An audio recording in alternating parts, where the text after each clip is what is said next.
Ladybugs. Today I'm going to read The Tale of Peter Rabbit by Beatrix Potter. This story is about Peter Rabbit. He runs into trouble. However, when he ignores his mother's request that he stay out of Mr. McGregor's garden. Let's see what happens. The Tale of Peter Rabbit. Once upon a time, there were 4 little rabbits, and their names were Flopsy, Mopsy, Cottontail, and Peter. They lived with their mother in a sandbank underneath the root of a very big fir tree. "Now, my dears," said Mrs. Rabbit one morning, "you may go into the fields or down the lane, but don't go into Mr. McGregor's garden. Your father had an accident there. He was put in a pie by Mrs. McGregor. Now run along and don't get into mischief. I am going out." Then old Mrs. Rabbit took a basket and her umbrella and went through the wood to the baker's. She bought a loaf of brown bread and 5 currant buns. Flopsy, Mopsy, and Cottontail, who were good little bunnies, went down the lane together to gather blackberries.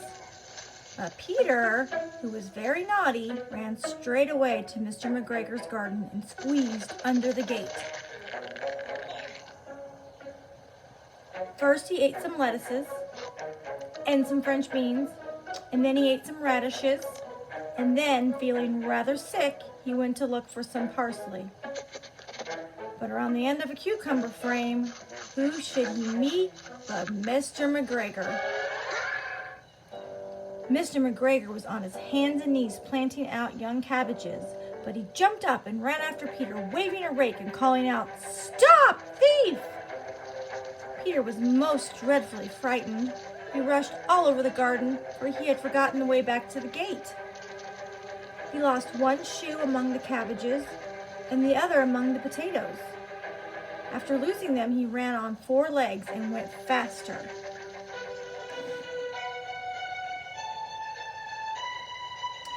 So that I think he might have gotten away altogether if he had not unfortunately run into a gooseberry net and got caught by the large buttons on his jacket.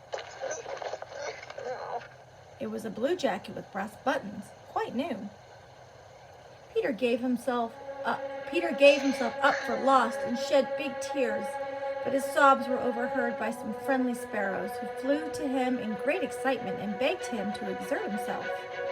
Mr. McGregor came up with a sieve which intended to pop on the top of Peter, but Peter wriggled out just in time. Leaving his jacket behind him, he rushed into the tool shed and jumped into a can. It would have been a beautiful thing to hide in if it had not had so much water in it. Mr. McGregor was quite sure that Peter was somewhere in the tool shed, perhaps hidden underneath the flower pot. He began to turn them over carefully, looking under each. Presently, Peter sneezed. Ka-choo! Mr. McGregor was after him in no time and tried to put his foot upon Peter, who jumped out of a window, upsetting 3 plants. Peter sat down to rest. He was out of breath and trembling with fright, and he had not the least idea which way to go. Also, he was very damp with sitting in that can. After a time, he began to wonder about going lippity, lippity, not very fast, and looking all around. He found a door in a wall. It was locked, and there was no room for a fat little rabbit to squeeze underneath.